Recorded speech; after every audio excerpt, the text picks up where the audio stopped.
Yes, Prabhu. You are live now. Okay. Hare Krishna, welcome everyone to ISKCON of Silicon Valley's Wednesday Bhagavad Gita class. So we will do a short bhajan and then we will do the prayers and get started with today's topic. So Prabhu, you can share the slides Yes. for the Go ahead and do bhajan that. and the prayers. So by the way, Prabhu, now you have share button also. If you want anything else slides to share, you can share after this. Yes. Yeah, thank you.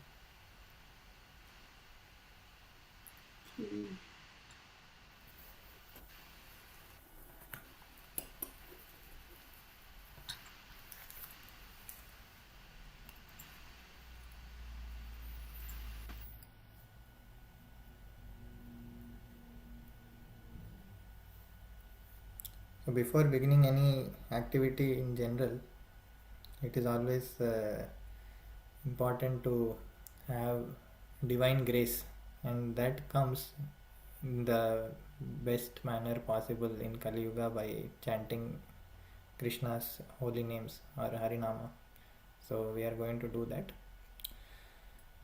Jaya Radha Madhava Kunja Vihari Gopi Jana Vallabha Girivaradhari Jaya Radha Madhava Kunja Vihari Gopi Jana Vallabha Girivaradhari Yashodanandana Vrajajana Ranjana Yashodanandana Vrajajana Ranjana Yashodanandana Vrajajana Ranjana Yamuna Tira Vanachari Yamuna Tira Vanachari Jaya Radha Madhava Kunja Vihari Gopi Jana Vallabha Girivaradhari Jaya Radha Madhava Kunja Vihari Gopi Jana Vallabha Girivaradhari Yashodanandana Vrajajana Ranjana Yamuna Tira Vanachari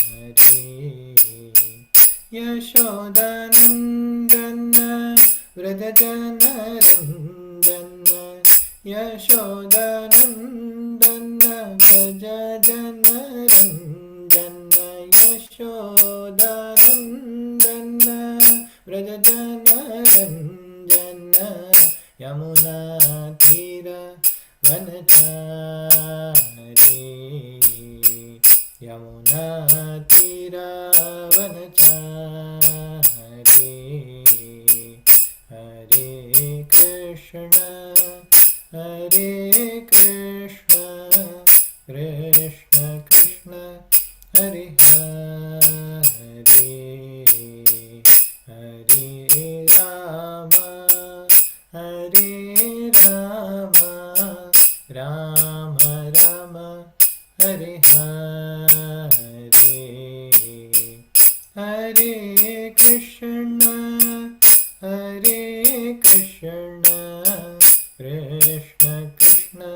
Krishna Krishna Hare Hare Hare Rama Hare Rama Rama Rama Hare Hare Hare Krishna Krishna Krishna Hare Hare Hare Ram Ram Ram Hare Hare Hare Krishna Krishna Krishna Hare Hare Hare Ram Ram Ram Hare Hare Hare Krishna Krishna Krishna Krishna Hare Hare Hare Ram Ram Ram Hare Hare Hare Krishna Krishna Krishna Hare Hare Hare Ram Ram Hare Hare Krishna Krishna Krishna Krishna Hare Hare Hare Rama Rama Rama Hare Hare Hare Krishna Krishna Krishna Hare Hare Hare Rama Rama Rama Hare Hare Jaya Radha Madan Mohan Radha Madan Mohan Radhe Jaya Mahaprabhu Jaya Mahaprabhu Mahaprabhu Jaya Mahaprabhu Jaya Lakshmi Narasimha Jaya Narahari Lakshmi Narasimha Jaya Narahari Jaya Jaya Prabhupada Prabhupada Prabhupada Jaya Jaya Prabhupada Jaya Jaya Gurudev Gurudev Gurudev Jaya Jaya Gurudev Nitya Gaura Hari Bol Hari Bol Hari Bol Nitya Gaura Hari Bol Nitya Gaura Hari Bol Hari Bol Hari Bol Nitya Gaura Hari Bol Shri Harinama Sankirtanam ki jai Hare Krishna Mahamantra ki jai Samaveta Gaur Bhakta Vrinda ki jai. So thank you for joining in the Kirtan, and we will do the Mangalacharan prayers and then get started with the topic. Om Ajnanaatimirandhasya Jnananjanashalakaya Chakshurunmilitam Yena Tasmai Shri Gurave Namah. Shri Caitanya Manobhishtam Sthapitam Yena Bhutale Swayam Rupa Kada Mahyam Dadati Swapadantikam Vandeham Shri Guru Shri Yuta Padakamalam Shri Gurun Vaishnavamscha Shri Rupam Sagrajatam Sahagana Raghunatan Vitam Tam Sajivam Sadvaitam Savadhutam Parijana Sahitam Krishna Caitanya Devam Shri Radha Krishna Padan Sahagana Lalita Shri Vishakhan Vitamscha He Krishna Karuna Sindho Deenabandho Jagatpate Gopesha Gopika Kanta Radha Kanta Namostute Tapta Kanchana Gaurangi Radhe Vrindavaneshwari Vrishabhanusute Devi Pranamami Haripriye Namo Mahavadanyaya Krishna Prema Pradayate Krishnaya Krishna Chaitanya Namne Gauratvishe Namah Vancha Kalpatarubhyascha Kripa Sindubhya Evacha Patitanam Pavanebhyo Vaishnavebhyo Namo Namah Jai Shri Krishna Chaitanya Prabhu Nityananda Shri Advaita Gadadhara Shri Vasadi Gaura Bhakta Vrinda Hare Krishna Krishna Krishna Hare Hare Hare Rama Rama Rama Hare Hare. Hare Krishna. I seek all of your blessings, all the blessings from the devotees and the Guru Parampara and Srila Prabhupada, and all the contributions that have been instrumental in preparing today's presentation. So we will get started with the topic now. I will share the slides. Let me just okay.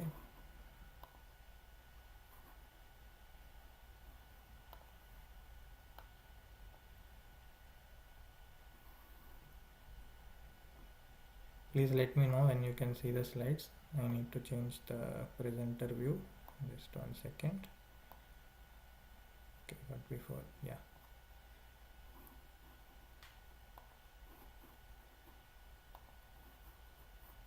Okay, you can see the slides, right? Yes, Prabhu. Okay, perfect. So today's topic is called TRAIN, which stands for Transcending the Artificialities of Intelligence. And I mean, artificial intelligence is a very common name, and most of the world, at least in Silicon Valley, is talking about it, and also in many countries today. So we will delve a little bit into what is intelligence and what exactly is artificial about intelligence in the way it exists, and how do we remove the artificiality and transcend beyond the intelligence, and what external help do we need to be able to go beyond the artificialities of intelligence and transcend it, and where do we get once we transcend intelligence. So to answer some of those questions, we'll be going over today's topics, which are basically we'll be looking at the intelligence and its types, and the context in which intelligence is situated within our own self, and behind what is seen and the scenes that we are a part of, and what are the artificialities about intelligence, and what causes these artificialities, and how do we get back to the unadulterated original version of pure intelligence, and from there to transcendental intelligence. So we'll also go over the concept called prasada, which Krishna uses in a couple of places within the Bhagavad Gita, and we'll see exactly what it means in the context of buddhi and its deliverance. Buddhi refers to the intelligence. So getting started, usually in today's world, especially the scientific world or philosophical world, we understand intelligence as the ability of an agent to undertake rational, goal-oriented decisions that improve with experience or data. So I want to highlight these three factors here. So first of all, intelligence is about decision making. And what kind of decision making? It is goal oriented, meaning there is an objective that one needs to accomplish. It is rational. The approach by which one attains the objective is rational, meaning there are calculations, inferences involved. And this kind of calculation improves with the experience one possesses in the domain to which the intelligence is applied.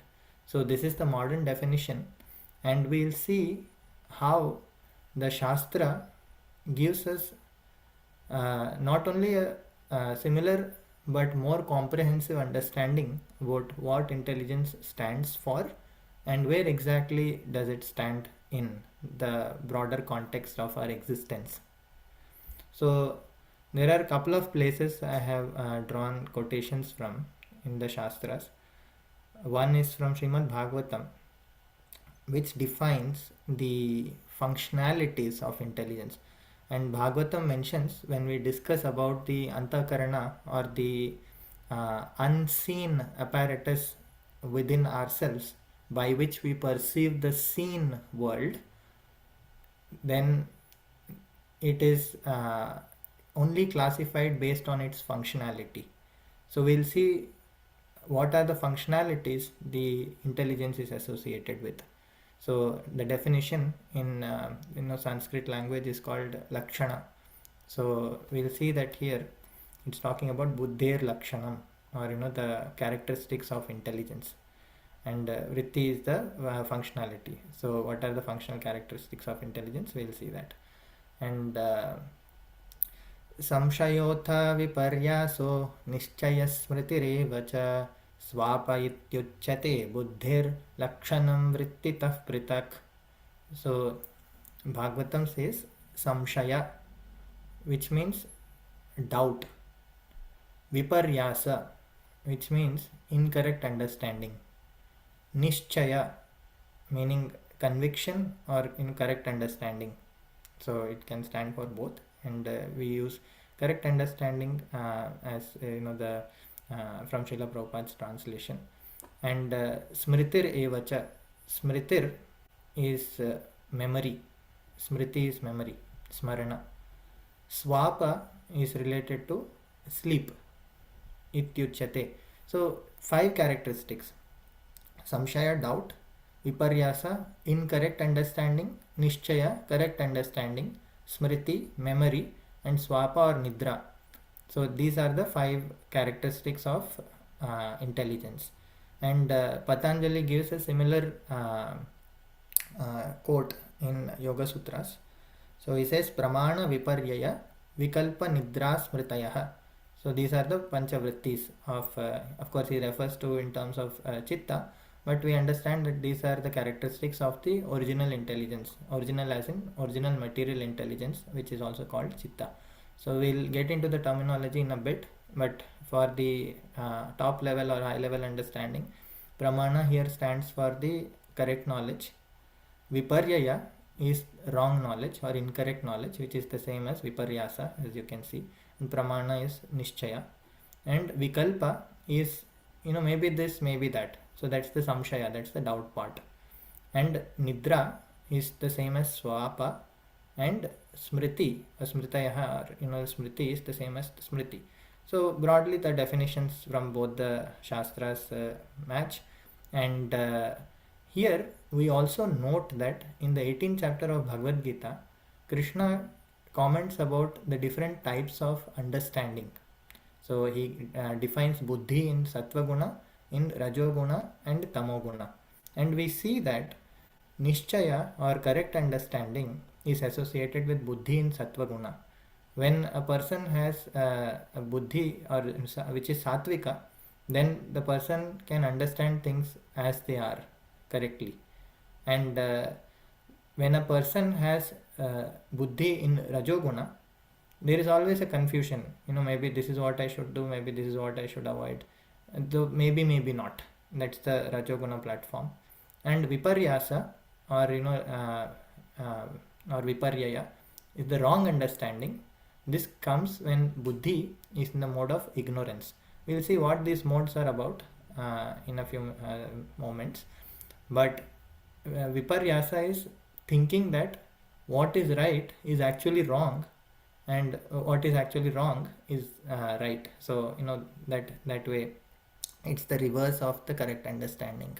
So we can see broadly that this reflects the understanding, knowledge, and or decision making which occurs based on the understanding. And recollection, smriti. So we recollect something only because it had already been collected, and whatever impressions we collect from this world are called samskaras in the Vedic parlance. And samskaras are nothing but markings. So just like if you had what's the right way to put this, if you had a sponge which is soaked in and if you put some different colored liquids on it, so it will show different colors in the material itself. So we have the capacity to absorb like the moon.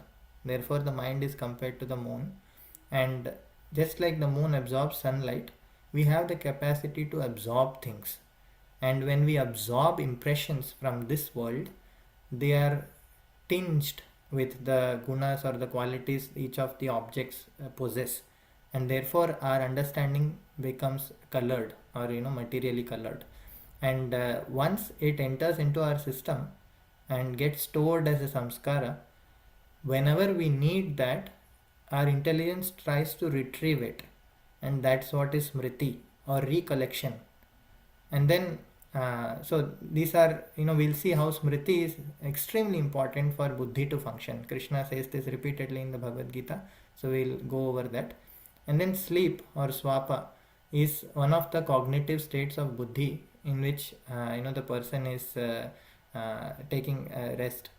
The mind may be active, therefore we experience dreams and things, but this is one of the cognitive states of existence where the person is sleeping, and buddhi is responsible for that. And Srila Prabhupada has given several quotations on the topic of real intelligence or wisdom, and broadly we can see them in these 2 points. One is to be able to discriminate between matter and spirit. So what's the real use of intelligence? Is it to predict the next word in a sequence and create LLMs? Well, for material purposes that may be useful, but the real use of intelligence is to actually understand the factuality or the truth about this world. And it has 2 basic components to it. One is matter and the other is spirit. So we'll see what these are in the context of Bhagavad Sankhya. And the next point is to understand that Krishna is the supreme and I am part and parcel of Krishna. Okay, so we'll see how Krishna is in this picture, and why does Srila Prabhupada say these things as the real purpose of intelligence. So we'll see through the eyes of the Shastra today. And next slide,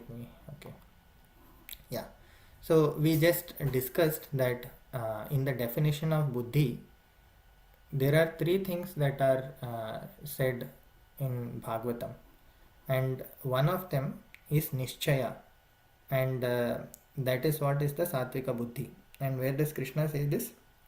In the 18th chapter of Bhagavad Gita, he says, Srila Prabhupada is mentioning, O son of Pritha, that understanding or buddhi by which one knows what ought to be done and what ought not to be done, what is to be feared and what is not to be feared, what is binding and what is liberating, is in the mode of goodness.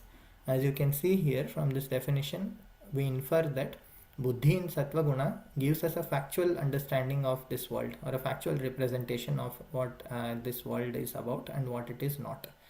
And in rajoguna, we see that, O son of Pritha, Krishna says, that understanding or buddhi which cannot distinguish between religion, dharma, and irreligion, adharma, between action that should be done and action that should not be done, is in the mode of passion. So this passion is samshaya. So there is a doubt, meaning like, I really can't figure out, maybe this, this the probability of this being correct and this the probability of this being wrong. So that is considered buddhi in rajoguna.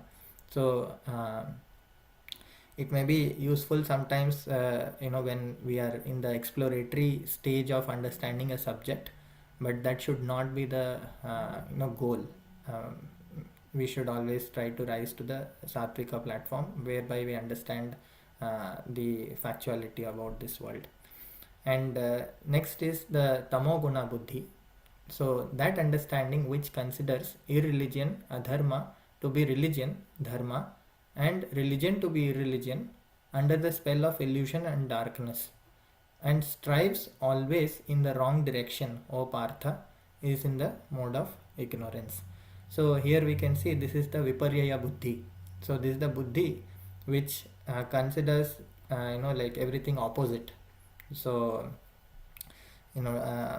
so Krishna uses these instances to illustrate that how buddhi that is giving us a factual representation of this world buddhi that gives us gives us a confused representation of this world, and buddhi that gives us a wrong representation of the world or incorrect representation of the world.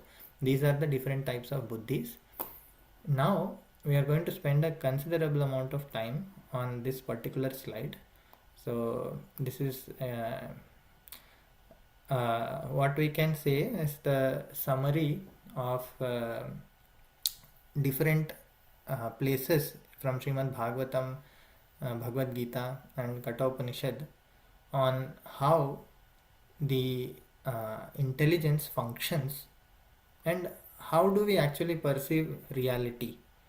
And the reason for going into this detail is, once we understand how the intelligence functions and what it tries to accomplish, we will see how the intelligence gets entangled, caught up in this world, and how it gets unentangled, and what external help we need than our own speculation to deliver the buddhi and ultimately the jiva from material reality or material world.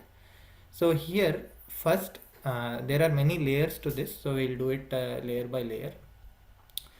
First we'll start from the left, and we will answer the question of how do we see the world and who are we in the first place.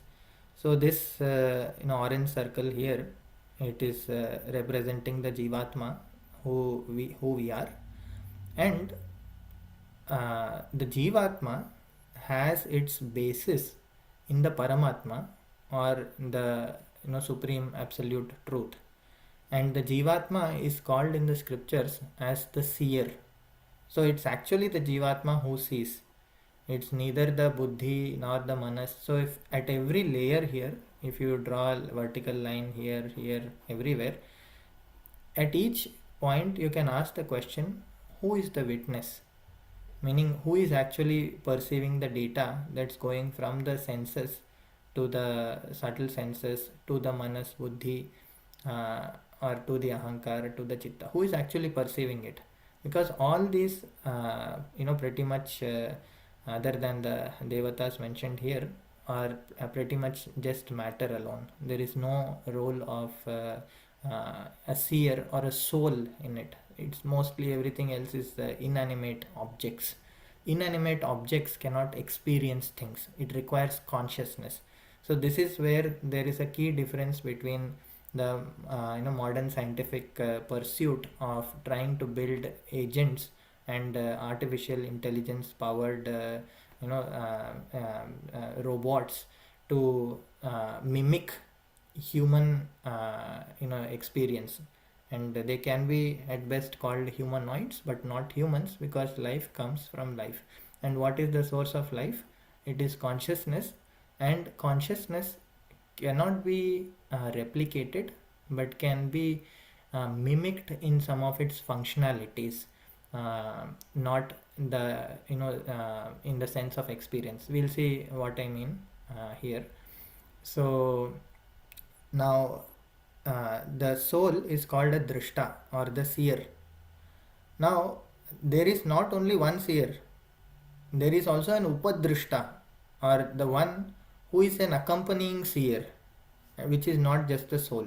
For example, to see something in this world, we require not only our eyes and vision, but also light falling on the object that we want to perceive.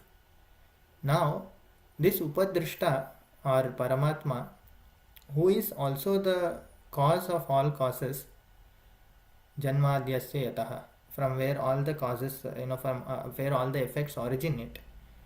So, Bhagavatam describes that he is the source of light.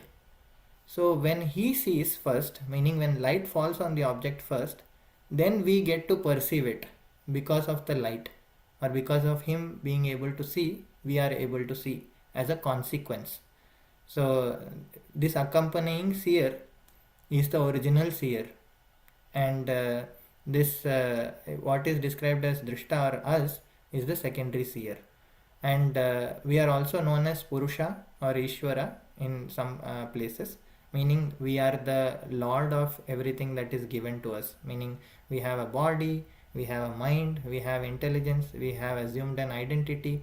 So for all these things, we are kind of the responsible person, or we are the uh, uh, controller for this particular kshetra, subject to Anumanta, or the permission of someone else. Who is that? That is the Paramatma. Therefore, the Paramatma is described as Upadrishtanumanta, Bharta Bhokta Maheshwara, Paramatmeti Chapyukto. So this Krishna mentions in Bhagavad Gita. So Anumanta is one who sanctions. So I want to move my hand, so I am trying to control the motion of my hand, but somebody has to allow it, and that is the Paramatma. If the hand is paralyzed, if the connections are not made properly, then the person cannot move the hand. So Anumanta is the one who is giving the Anumati, or the permission. And the Ishvara in the body is supported by Parameshwara or Maheshwara. So Krishna says that he is that Maheshwara, and Ishvara Paramakrishna, so he is the Parameshwara. And the Jiva is called Purusha, and the Paramatma is called Purushottama. So this distinction is important to keep in mind, that whatever the soul is able to operate and do within this world is because the super soul empowers the soul to be able to do such things. Otherwise, there is no possibility that the soul can act with a foreign energy, which is not which is dull matter. So the soul is a different energy and matter is a different energy, but both of these are Shaktis of the Param Brahman, or the absolute truth, who is the Paramatma, Bhagavan and Brahman. So now what happens is, somebody is experiencing this world. Who is experiencing it? Is it my eyes? Well, in a sense, the light falls on the eyes, or the eye goes and acquires the object, this, for example, laptop that I'm looking at, and then it itself is not a witness, because it relays the information back for someone else to process it, right? So we'll start from here.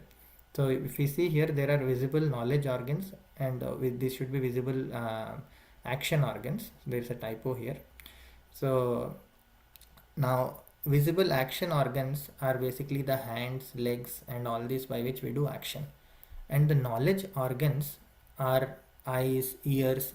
These are the knowledge organs that we possess, and these act as conduits.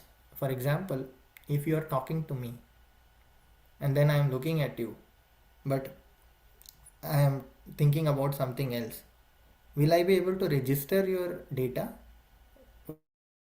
what you have talked? No. Why not?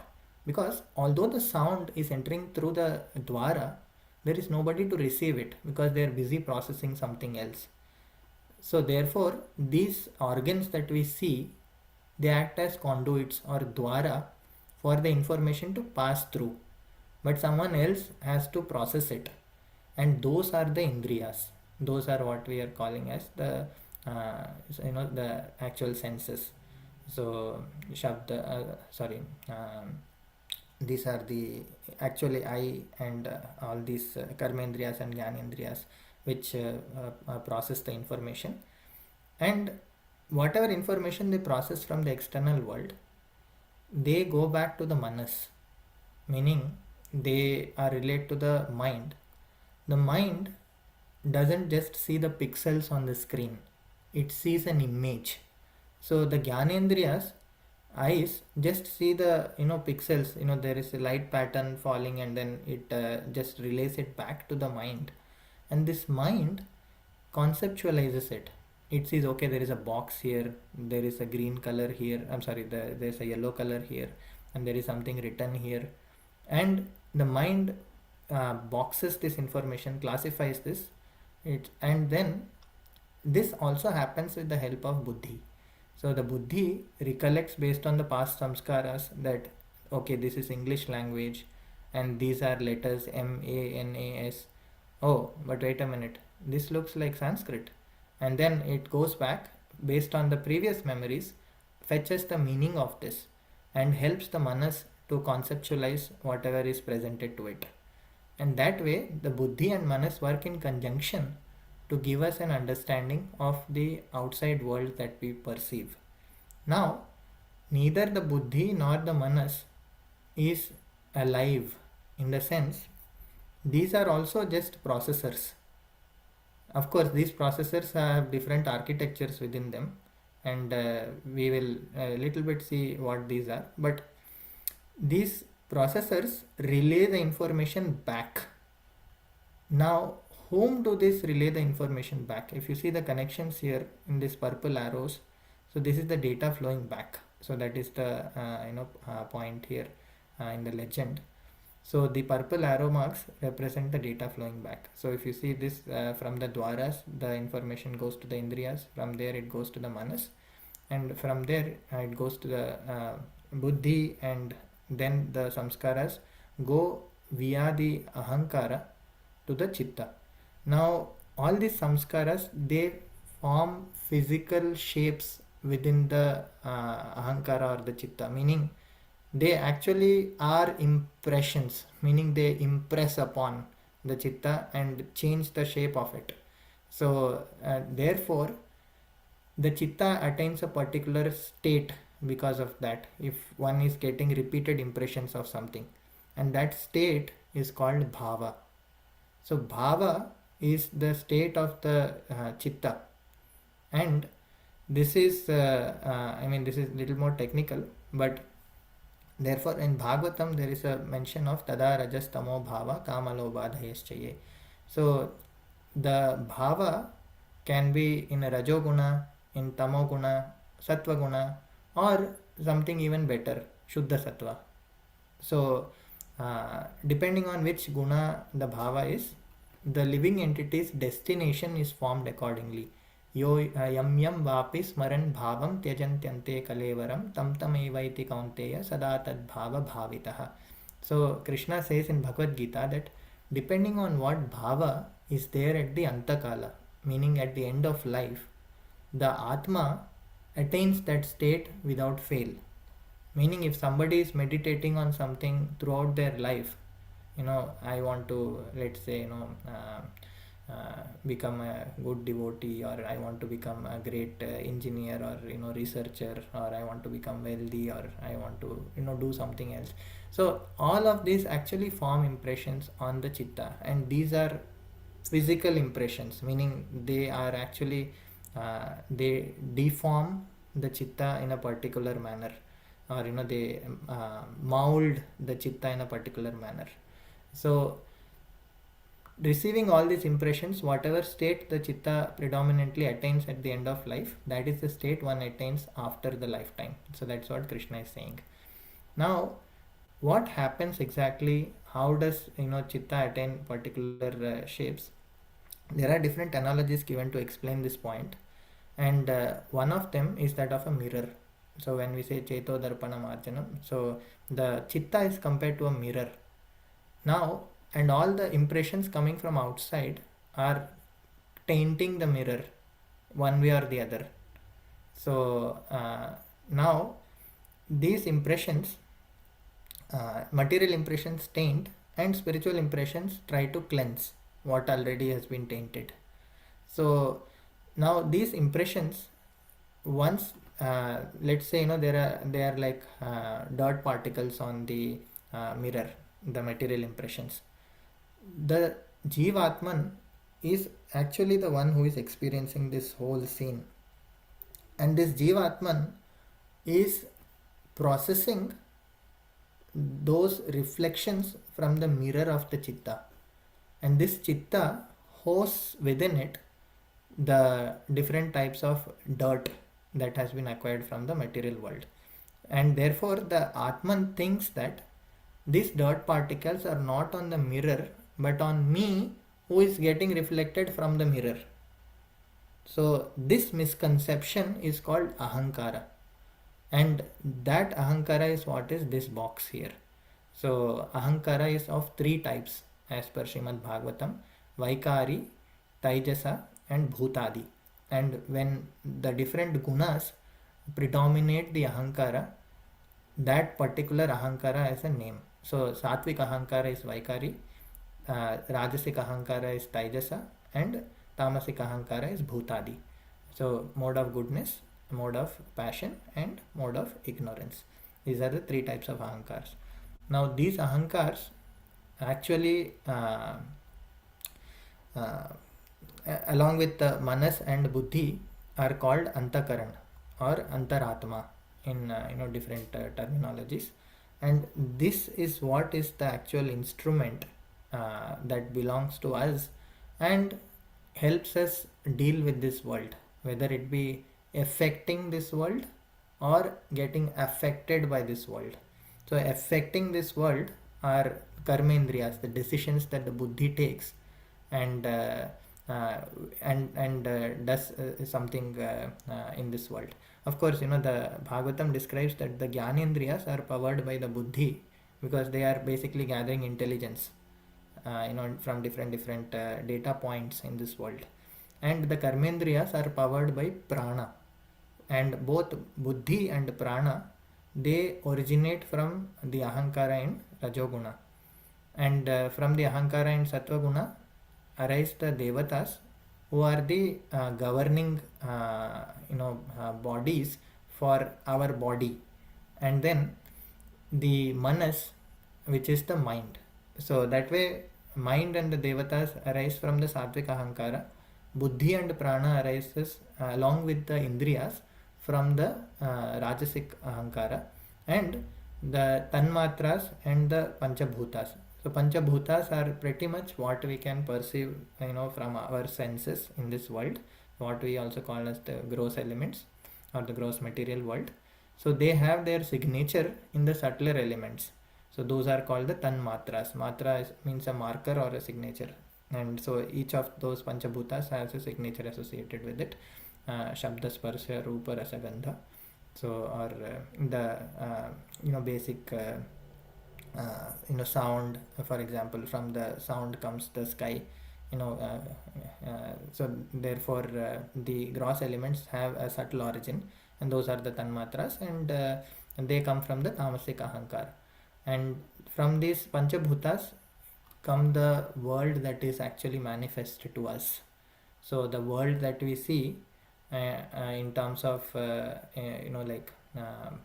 what is perceivable through our senses comes from the panchabhutas. Not only that, the senses that others can perceive that we have, like you can see I have ears, I have eyes, nose, and all these also come from these panchabhutas, but they are powered by their respective subtle indriyas, and those fetch the information. We saw the information flow from the outside to the inner world, and we also saw how it forms sanskars and perturbs the inner world, and therefore it's a cause of introducing artificialities in the buddhi or chitta. So we'll delve into it a little bit more, but for now I want you to understand this flow of going from the external world to the internal world, and the creation that happens from the internal world to the external world. So the creation are the chitta vrittis in Patanjali's language, and the chitta vritti nirodha is described as what yoga is, meaning the cessation or stopping or stabilizing the waves of the mind. So it's a very wavy thing, the chitta. So it gets influenced by everything from outside. Therefore we should be extremely careful about what impressions we feed into our chitta and into our mind.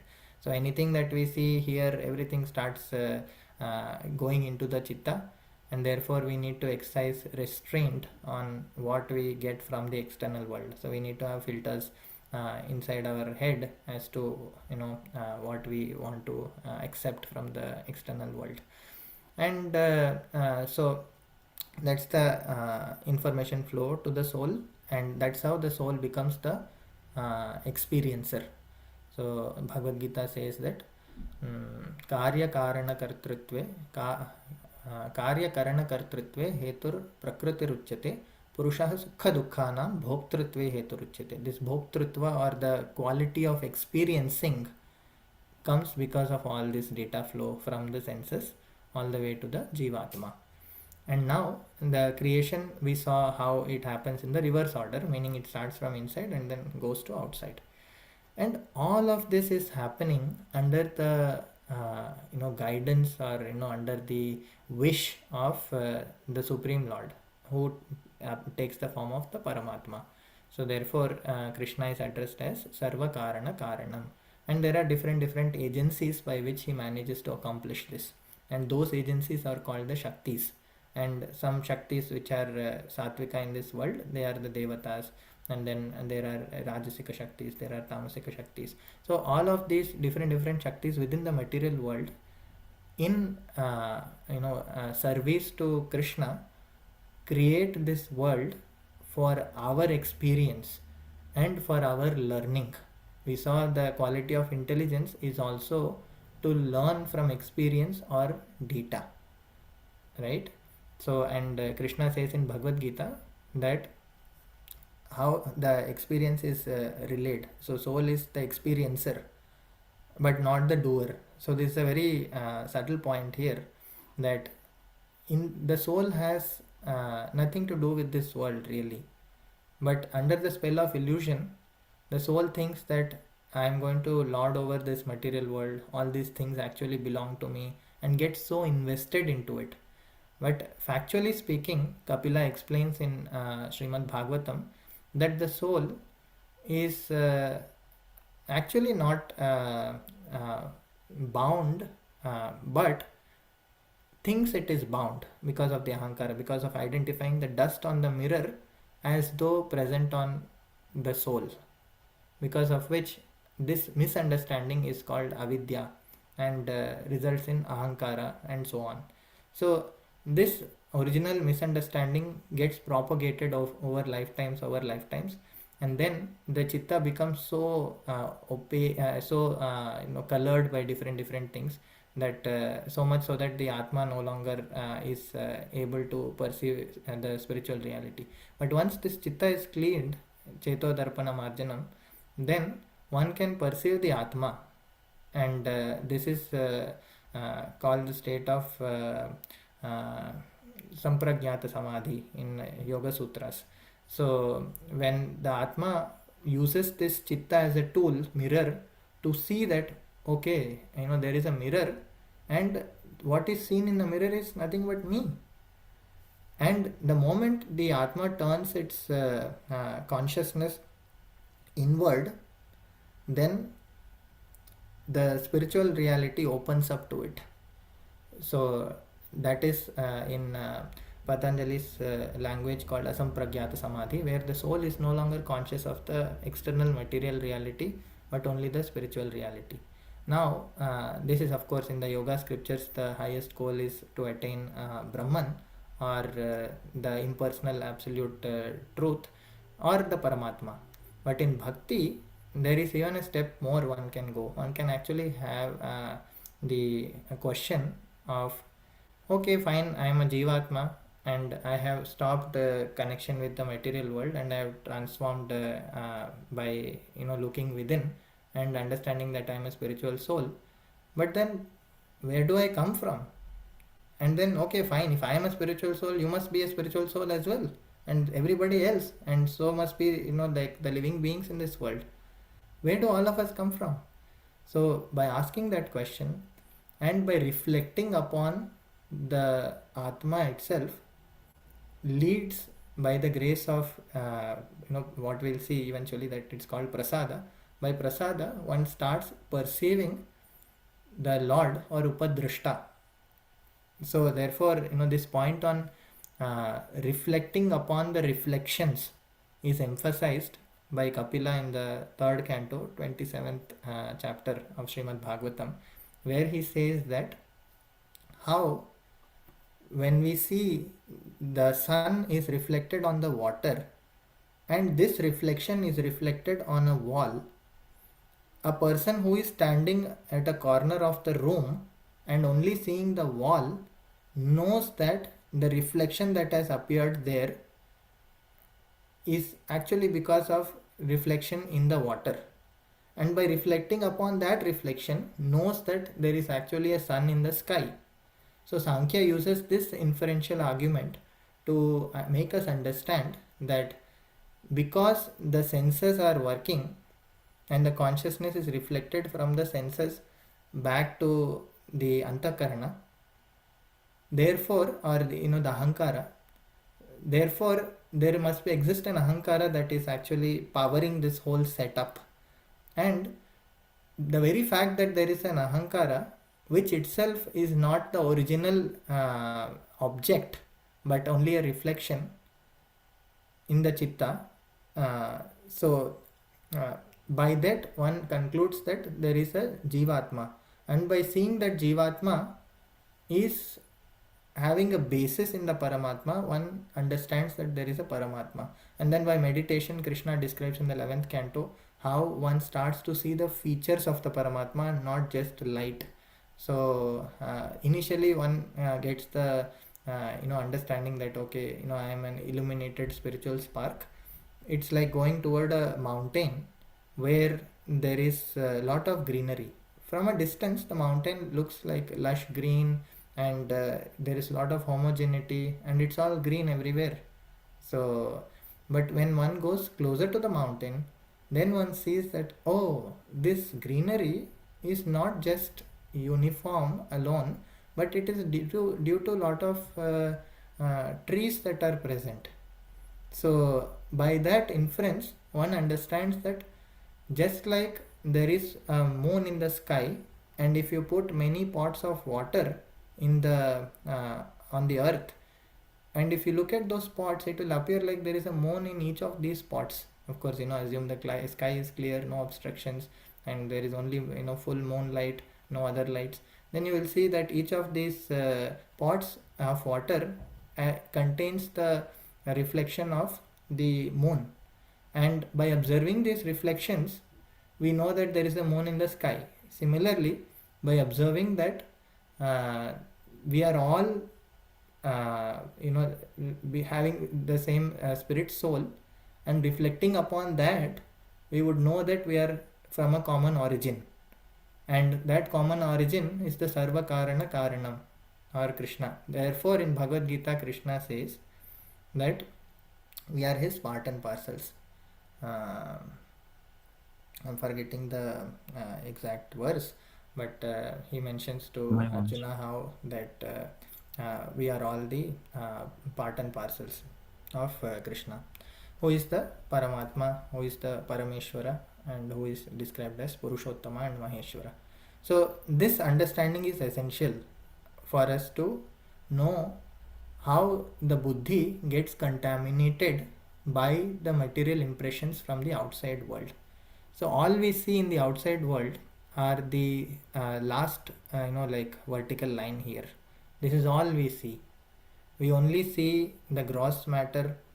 We only see that I have eyes, ears and hands and so on, the senses, and we only see that I am speaking, I am making decisions, because of which the speech is coming out and so on. So now after understanding all these things, we can infer based on the scriptural evidence given to us by Krishna and the sages, that there exists a whole mechanism to power this intelligence and experience. And once we are have an understanding of this and know that the state of chitta is called bhava, and the bhava at the end of the lifetime gives us the destination, then we will be very careful and vigilant about what bhava we are going to attain. And the bhava one attains by contemplating on Krishna as a special mention, as well as destiny and destination associated with it, and that's the bhakti bhava.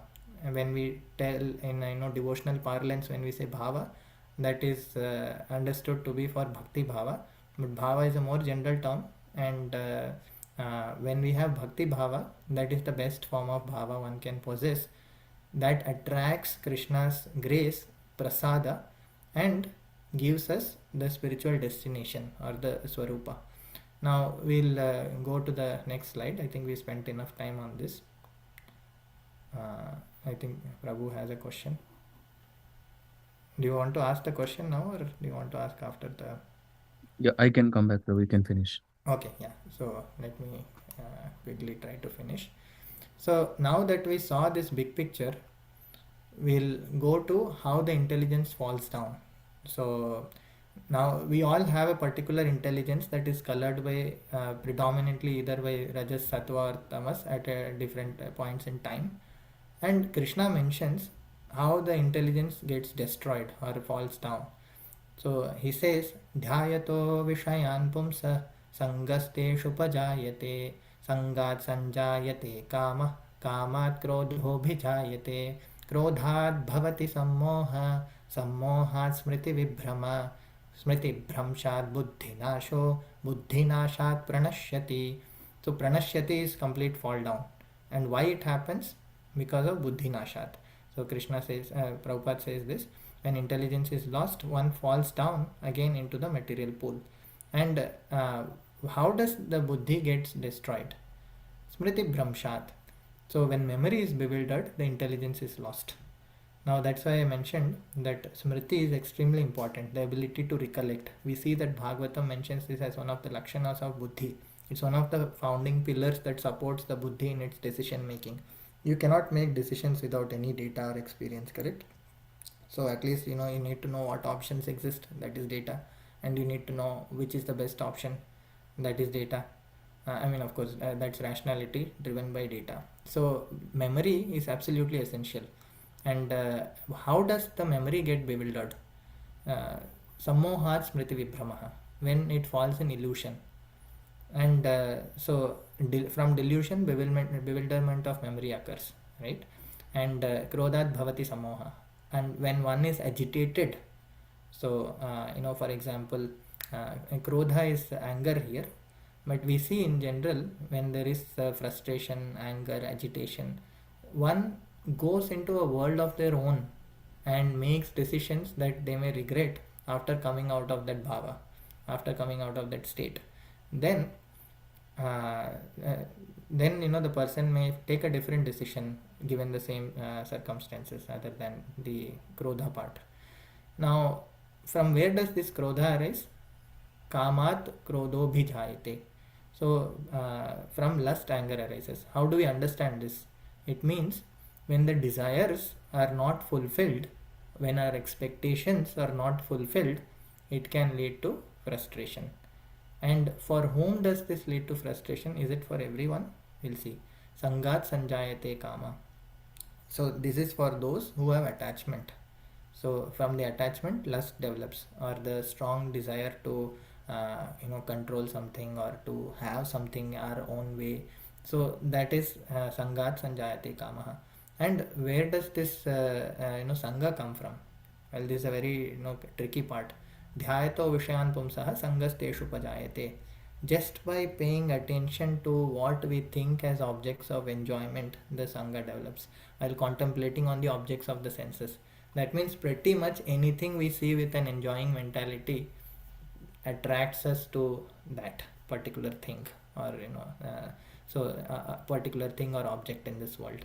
So therefore we should be very watchful of how we are paying attention, meaning are we seeing that thing as a vibhuti of Krishna, meaning as a creation of divinity, as a creation of the Lord, or are we seeing it as a creation for me to enjoy it?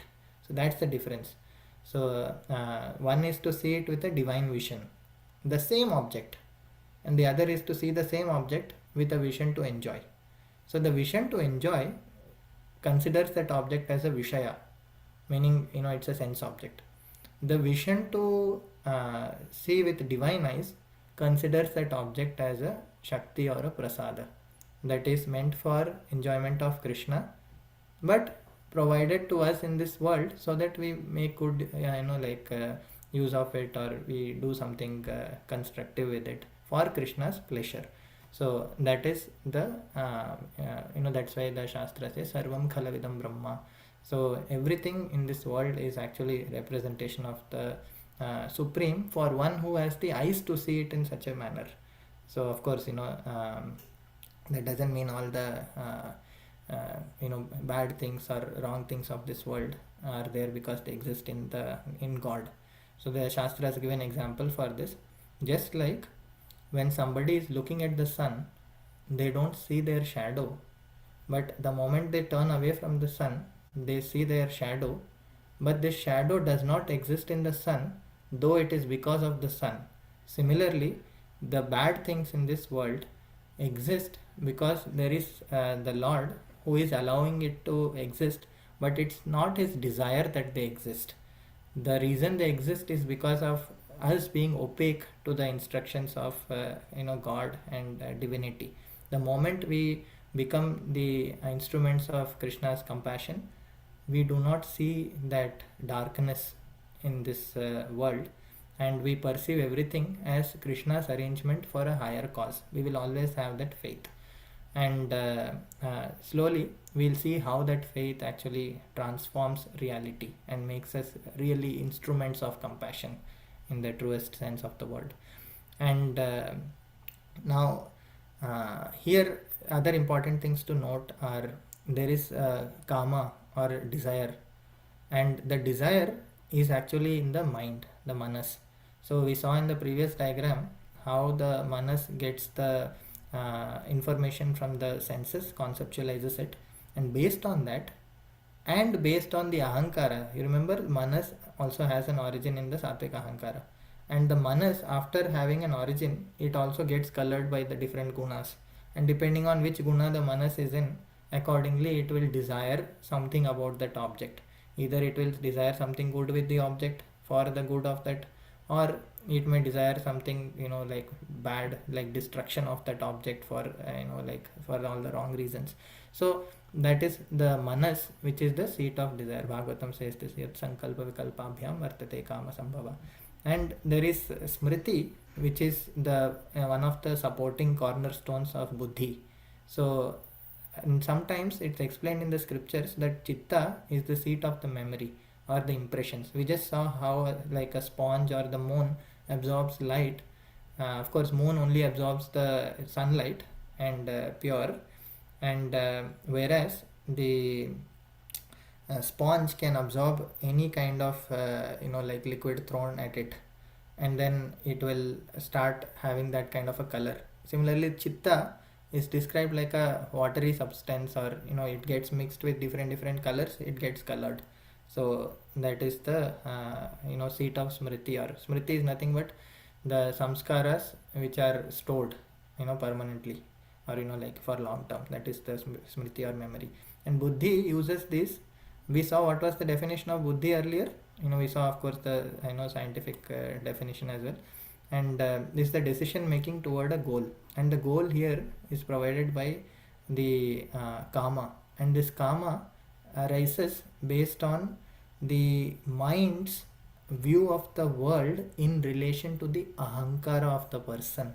So the both of these go into the formation of a desire, and so depending on what my identity I have assumed, I will desire accordingly. And therefore, even if you see in modern AI, when you give for example prompts to chat GPT, you are defining their objective, meaning you are saying that you are a sales assistant, you are this and that.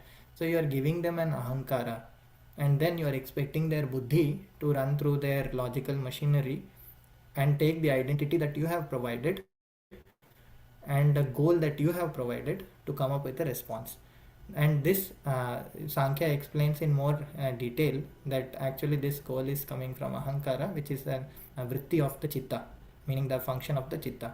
And the buddhi is not only going to give us a decision based on the goal and the impressions of the past, but also these impressions are formed by experiencing this world, or based on the data from the senses or the objects or of this world. So we saw all these things and how the intelligence, because of all these colorings, can actually get artificial, or it can fall. Now the artificialities, really I think we went over this, so I'll be quick. So buddhi works for ahankara. We saw that previously how in the hierarchy that there is manas and buddhi right after the ahankara, meaning first comes the ahankara from the chitta, and from the ahankara in different gunas arise the manas and the buddhi. So buddhi pretty much works for, like its parent. In this case, that parent happens to be ahankara. So buddhi works for ahankara, who defines its identity and goal. So based on that, the buddhi functions, and in different modes of material nature, sattva, rajas, and tamas, the buddhi tries to achieve that objective given by the ahankara in different ways. So and why is it undesirable? Because we saw that the jiva perceives the dust on the mirror of chitta as though it's the dust on its own body, and because of that misidentification, actually that misidentification is what is ahankara, and it exists as a cognitive state until the moment the jiva uh, transcends it. And we saw the types of artificial identities the buddhi assumes based on the ahankara. So those ahankara identities are sattvika, rajasika, or tamasika, and Bhagavatam explains that this is where there is kartrutvam, karanatvam, and karyatvam. So when Krishna says ahankara vimodhatma kartaham iti manyate, the person because of ahankara thinks that they are the doer.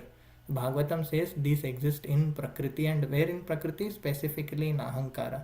Because of ahankara, the person thinks that they are a doer, they are a material instrument, or they are a material effect. And therefore the soul, which belongs to the spiritual energy as a spirit soul, is foreign to this material world, meaning foreign to the material energy, categorically foreign. And the moment it starts identifying with something material, that identity is artificially imposed, and that creates the bondage. And from everything after that, it's all a machine. It's a very logical flow after that, how the soul gets entangled. And once these artificialities are removed, the pure form, which is the pure form of the chitta. So when we say intelligence here, there is a buddhi, and then there is a chitta from which this buddhi has come through. Now sometimes the scriptures say that chitta, being the cause of the buddhi indirectly, also contains this property of intelligence, meaning the chitta is also intelligent. In fact, it is the original intelligence from which the secondary buddhi has developed, and of course this is the original material intelligence. And now after this removing these artificialities, that chitta loses all the coloring.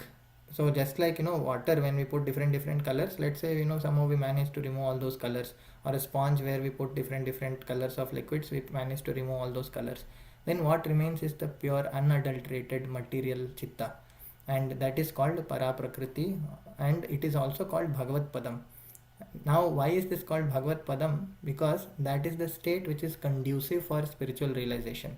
So just like by observing the reflection on a clear mirror, I can know what my form is. Similarly, by observing the clear reflection on the purified chitta, one can actually see what their form is. And that is enough for just a yogic path where one is supposed to attain Brahman realization.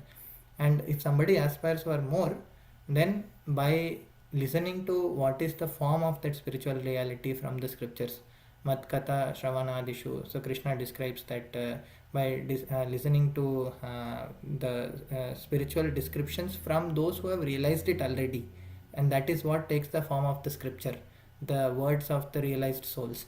And because it's coming from those who have already realized, the scripture descriptions, when we meditate on that, even if the meditation starts off artificially, once the chitta is purified, that same meditation takes us closer to the spiritual reality. And that's why in scripture called Caitanya Charitamrita, there is mentioned that Nitya Siddha Krishna Prema Sadhya Kobinoi Shravanadi Shuddha Chitte Korayodai. So from the Shuddha Chitta arises that Bhagavad Prema, or the spiritual realization. And the highest stage of spiritual realization is where one has a divine connection with the source of everything, which is Krishna. And we as the Jivatma and Krishna as the Supreme Lord have a connection, and that connection is that of love. And because of that love, the Supreme Lord gives freedom to do what we want in this world. Of course, because he has to give freedom to everybody to do what they want, there is the law of karma, so that we don't interfere in another's freedom, and whatever we desire, we also deserve. And by doing this, one also learns from the experiences in this world because of intelligence. And after learning from the experiences of this world, at some point they get the necessary knowledge to detach from the material reality and establish a yoga with the spiritual reality. So that's how the artificialities get removed. And when Prabhupada says to understand matter and spirit, or that the soul is part and parcel of Krishna as the sign of true intelligence, this is what it implies, that we should use intelligence to experience this world, understand the experiences for what they are, and understand that the soul, which is the witness of all these experiences, is different from the experiences themselves and should not be materially invested into it, and should see everything with a spiritual vision, by which even if they're invested into matter, apparently they are not invested into matter, but in Krishna, or pure spiritual absolute truth. Because of that, no matter what they are doing materially, it is only helping them get liberated from this material world and attain the spiritual reality. So that's why the perception is extremely critical, and only we will know how we perceive things, whether it's with enjoying mentality or whether it's with the motive of service and the motive of pleasing the absolute truth in the path of bhakti, or the motive of knowledge in the path of jnana. So now how does this goal get accomplished? So what is the goal of intelligence? To grow beyond matter and back into the spiritual realm. How is this attained? Krishna says it's possible only by yoga. He says in Bhagavad Gita that nasti buddhira yuktasya nacha yuktasya bhavana. So he says that without yoga there is no buddhi. What does it mean? It means that there is no spiritual buddhi for one who only runs behind material objects in this world and has absolutely no sense of trying to look inward, introspect, and understand what is the spiritual truth.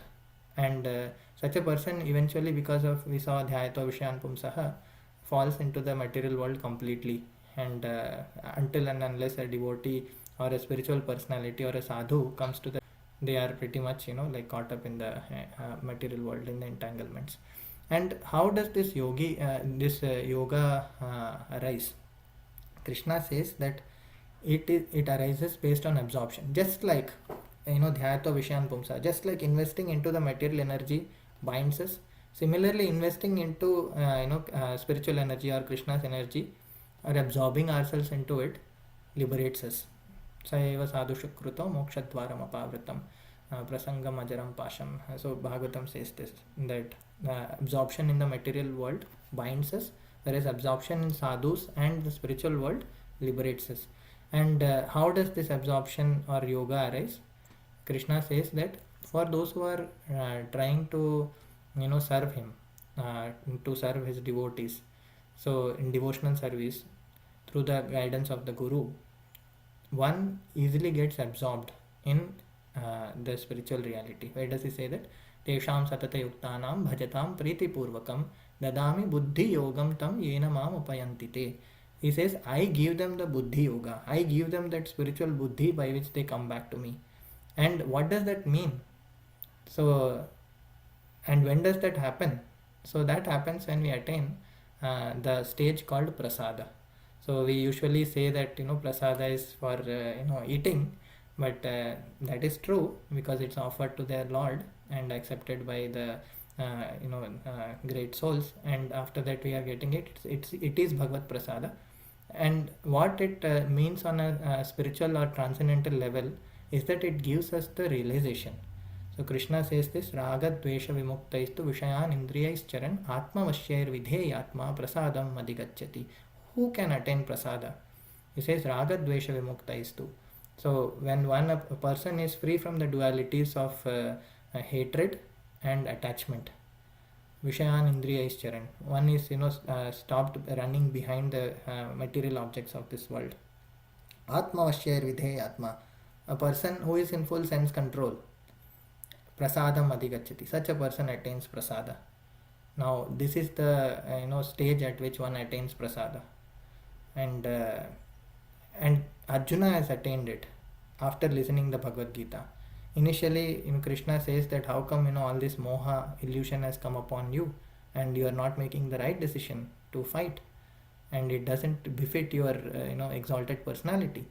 And then Arjuna goes through this whole dilemma, and Krishna explains to him 18 chapters, at the end of which Arjuna says, Nashta moho smritirlapta tvat prasadan mayachyuta sthitosmi gata sandeha karishye vachanam tava. He says, by your prasada.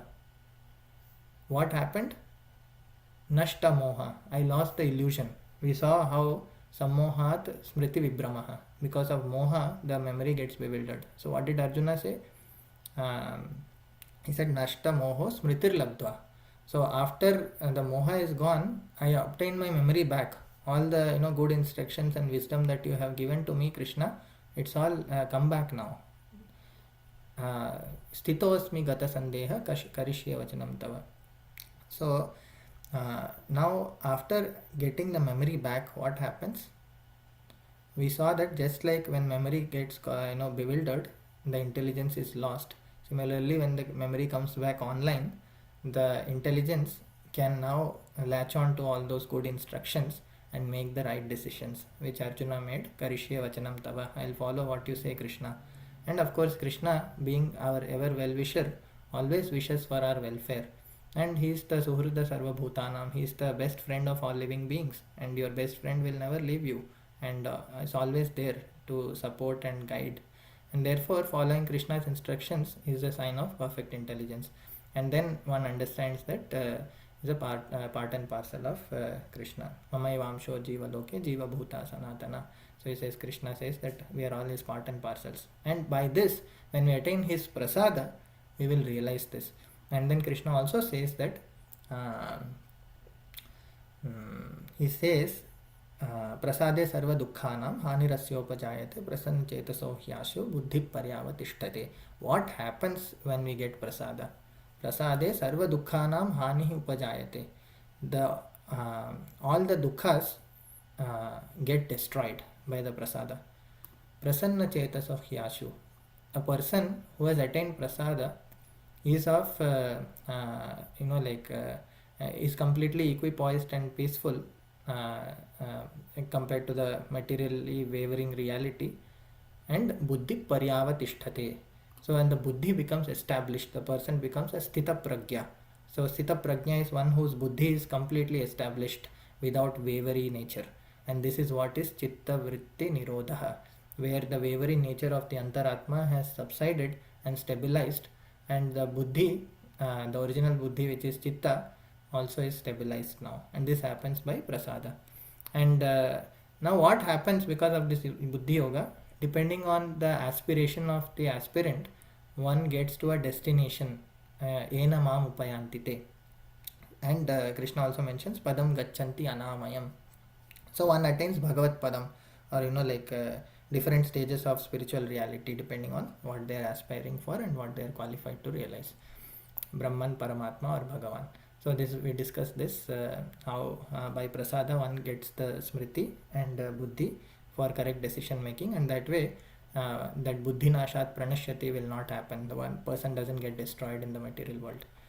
And summary wise, we saw how buddhi is nothing but decision making, which is goal oriented, goal being coming from the ahankara or the identity, and it's rational, meaning there is logical inference involved at every stage, and this operates on data which comes from experience. We saw in that diagram how the experience is formed and how buddhi makes decisions and ultimately how this becomes the reason for the soul's bondage in this world, or to get away from bondage.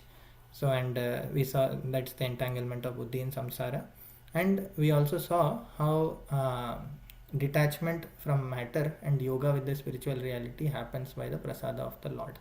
So therefore, really yoga, as in the buddhi connected to the spiritual reality, happens by prasada, which comes when the buddhi is firmly established in the away from the dualities of this world, and at that stage there is Krishna's spiritual energies that descend, and the yoga intensifies further and gives rise to what is the transcendental intelligence, which is the swarupa of the living being.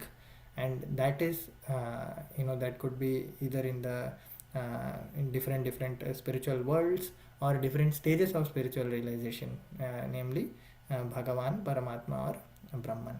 And in especially everywhere this is emphasized that one gets prasada by properly following the guru's guidance and performing bhakti sadhana, whether it be distributing spiritual literature, studying spiritual literature, whether it be serving prasadam at the temple, cleaning pots, or cleaning the floor. All of this is part of bhakti, because it is done under the guru's guidance and pleases guru and Krishna. And by that, prasada is very easy to obtain because of doing all these services, which is not just work but having a divine consciousness behind it and a good intention. So Krishna, when he is pleased, he gives the prasada by which we can get detached from material reality and get attached to the spiritual world. So this is pretty much what I wanted to cover today. So thank you for giving your time and attention. Hare Krishna. Hope you found it useful. You will, Prabhu, you have a lot of questions. Yeah. One by Yes, one. please. Rohini Dulal, Prabhu, first. Please. Yeah. Yeah. First of all, Prabhu, thank you so much. It's very profound and lot of details you have given. And I know it takes a lot of understanding and ability to connect many verses to create those diagrams in the fifth slide that you are presenting. I Thank really you. appreciate. And I also like the way you reverse engineered this Dhyayato Vishyan Pumsavas. Mm. And also you were talking about the root cause of the fall down when the senses are coming in touch with the sense objects. Mm. When we don't see that object not in connection with Krishna, how that leads to a gradual fall down. Yeah. I was remembering this Chatusloki verse where Lord Vishnu says to Brahma, right? Riteddam yat pratiyeta na pratiyeta chatmani tadvidyad atmano mayam yada bhaso yada tamaha. So if Mm. something appears to be of value, and then Yes. if we don't see that in connection with Krishna, so that is actually Maya. It's not actually reality. So Yes. remembering Yes. that. And also in connection with intelligence, the Mm. ability to um, redevelop the smriti of the Lord, right? That comes to the prasada, right? And that is the way that you are explaining. And in Mm. Bhagavatam also it comes in Brudumara section where he prays that Sauttama sloka mahan mukhachato bhavat padamboja sada kananila smritim punaha vishmruta tattva vatmanam kuyoginam no vitarati alamvare. Mm. So just by serving there it is mentioned as by hearing from the lotus mouth of the devotees, and then that hearing is compared to the dust of the Lord's lotus feet, and then that can reawaken the smriti of the sadhaka, Mm. similar to the prasada Very as nice. that you explained um, in the last slides. You have very profound insights and reflections. No, bro. Yeah. Bro, I have a couple of doubts here. Please. So, so I will start with my first one. The buddhi, right? So when it is going from in the direction of the senses towards the soul, right? The buddhi is in line with basically it is in accordance with the manas, and then it processes the impressions, right? Whatever is stored within the mind, and then it creates an impression through ahankara on the chitta, right? So the purple color mark you gave is going to taijasa or the ahankara in the rajas, right? I mean, it is like Or it is purple the arrow mark here is going to the whole ahankara. whole But so ahankara, this right? division here is basically how we identify ourselves. Do you identify yourself as a sage? Do you identify yourself as a human? Do you identify yourself as an animal?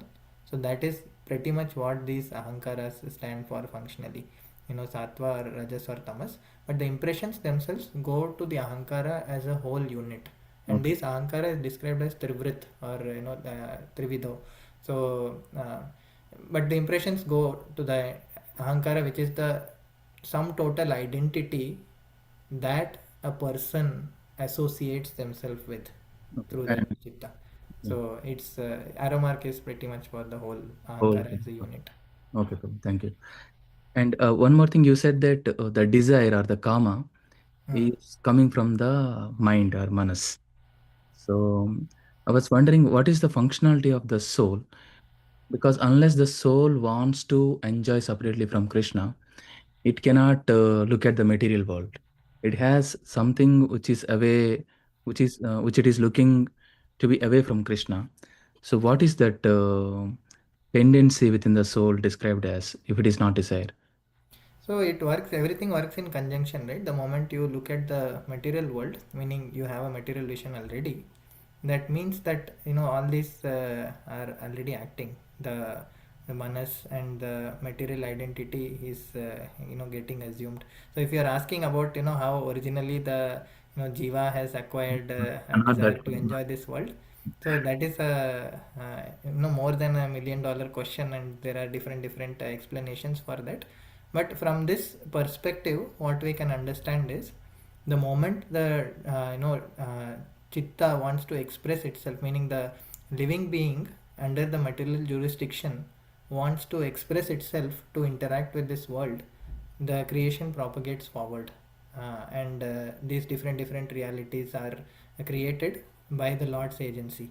So that way, it's the living entity which is desiring, and then Krishna is fulfilling the desire. Where does this come from?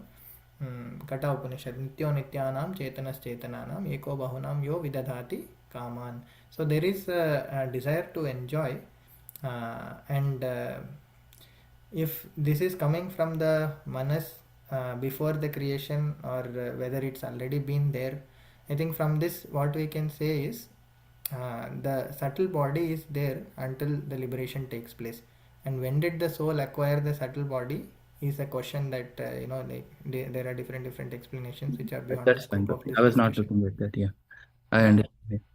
Thank you, Prabhu. So looks like the basically the soul has to express its existence through chitta. So that's how it identifies with the desires within the mind, and then it just processes those things, right? Yes, yeah. Unless the soul, the spiritual energy can see the material energy when it is empowered by the Lord. But when the soul is already in the form of a bija, there is no notion of eyes and ears and all those things, and it is covered by chitta in the material realm. So now, the Bhagavatam describes that sattva is injected by the Lord into the material world, and from there comes Hiranmaya Mahattattva. So now this sattva, what is the state of this? Sattva basically, Sridhar Swami says that it is chitta and buddhi together. Sattvam iti chitta buddhayor hmm, buddhi chittayor abhedam iti nirdesham. So he says basically that it is chitta and buddhi together is called sattva. And Krishna also says sattvana rupa sarvasya shraddha bhavati bharata. So basically the living entity is having you know the sattva is what is injected by the Lord into the material universe. So it seems like there is a notion of chitta already present from the previous creations. So at least that is the understanding that we get from this perspective. So yeah, we can take it up if there are more things later. But I hope at least in this framework you got a reasonable answer. Yeah, it's very good, Prabhu. Thank you so much. Okay, thank you. Very well, Prabhu. There is one question from Brother Jivan Prabhu here. Yeah. I think he left. His question is, what agency does the Atma have if goals come from Ahankar? How could Atma be a Karta and be punished for Ahankara's goals? Vedanta Sutra 2331. Karta Sastrata what? Yeah. So this is actually a very important question, and there is karta shastra artatvat, so artavatvat. So there is a quotation in Vedanta Sutra by Vyasadeva which mentions that the jiva is the karta. Now here there is a very important understanding of what the jiva is. So if you look at the terminology, a jiva is called jiva only when it is in the scope of the material world, because jivati iti jiva, so it has to live in the material realm. The moment it is liberated, it is usually addressed as purusha. So jiva implicitly implies that there is the agency in the form of matter along with the spirit soul together, because the chitta is also there, and the expression of the chitta as a doer is the ahankara. So it is already present. When we say jiva, it refers to the embodied soul. That's my understanding. Now, if you find references against that understanding, I am happy to correct it. But based on whatever I have studied so far, jiva is referring to the living beings in the material world. In the spiritual world, they are actually pretty much like they are no longer just ordinary jivas. They are different energies. So they are even those who by sadhana attain siddhi and attain the spiritual creation, they are no longer considered ordinary jivas there. So they are as good as Krishna. So I mean, of course, you take that with a pinch of salt. They are as good as Krishna by the will and grace of Krishna. So that is the spiritual reality. So when a Vishnu Duta is coming, it's pretty much like Lord Vishnu is being present. So all the energies and all the empowerment is there. That's how the Vishnu Dutas could stop the Yamadutas from taking away Ajamila's Antaratma and the soul along with it. So that's my understanding of how jiva is a karta. But this kartritva is not lying in the Atman, in the core being, but in the Prakriti. And therefore Krishna is time and again repeatedly mentioning in Bhagavad Gita that karya karana kartritve hetur prakriti ruchyate. Otherwise, why would he say that the hetu is Prakriti or the cause is Prakriti?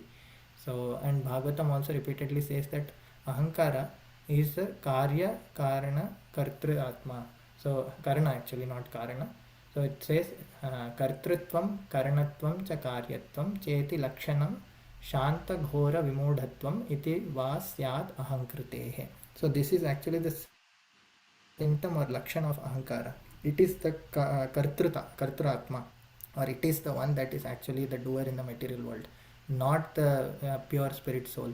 Even according to the Kata Upanishad analogy, we see that the passenger in the chariot who is experiencing the whole chariot is doing nothing other than just witnessing. Therefore, repeatedly Kapila is using the word drashta, seer, because the pretty much the only potency of the soul in this material world is to witness the whole thing, and the agency lies with Prakriti, and the jiva, as in the embodied soul, has the agency because of Prakriti.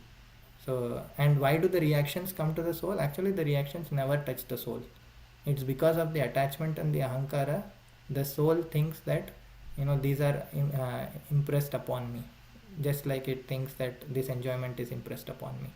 Therefore, the reactions is because of misusing the agency of Prakriti by the jiva, because the jiva is the Ishvara within the body. And there is Hanumanta, of course, Krishna sanctions it even if it's not his will. So there is a lot of technicality here. So, but that's the short answer. Thank you very much. We are already 8:44. This was a great topic. I think Krishna Chaitanya Ananda Prabhu had explained it very well, and there were very intelligent questions also from the audience. Yeah, very Thank you nice for questions. that. Yeah. Very nice questions. Thank you for that. This is a topic, I would say, it just doesn't end there. It's lot more to think over and lot more to discuss, I believe. Um, but thank you again, Krishna Chaitanya Ananda Prabhu, for explaining this such a complex topic in a very illustrative way. Thanks a lot again. Yeah, So, just one thing before sure. I'm sorry, I just wanted to mention this, that I mean it's a technical point, but I'll quickly wrap it up. That though chitta is the one that is illuminating the whole thing, because of which it is able to perceive reflections, and because of the illumination, there is, if you see, there is some kind of aura around this ahankara, manas, and buddhi as well. So this whole antakarana, because of its proximity to the soul, it acts as if it is self-illumined, and it acts by itself. So because of that power impressed upon the antakarana by the jiva, because of that, this appears like acting in its own right. So that's how, like, despite it being non-living being, it actually appears like as though it has its own mind and own desires to do things, and the soul is merely a witness. But the moment the atma, by reflection or by prasada, regains the understanding that it is different from matter, that possessor, that that ahankara is destroyed, and then no longer this would have their independence to act, or at least that's how it appears. So Influence. anyway, I think that is important to mention in the context, therefore I did. Sorry. Thank you. Thank you again. I think Brother Jivan Prabhu says, thank you so much, Prabhu. Such a wonderful presentation. Okay. Okay. Very bold. So, Vancha. So we are going to close the session now. Vancha kalpatarubhyascha kripa sindhubhya eva cha patitanam pavanebhyo vaishnavebhyo namo namaha. अनंत कोटि वैष्णव वृंद की जय. कृष्ण चैतन्य आनंद प्रभु की जय. शिला प्रभुपाद की जय. और गौर भक्त वृंद की जय.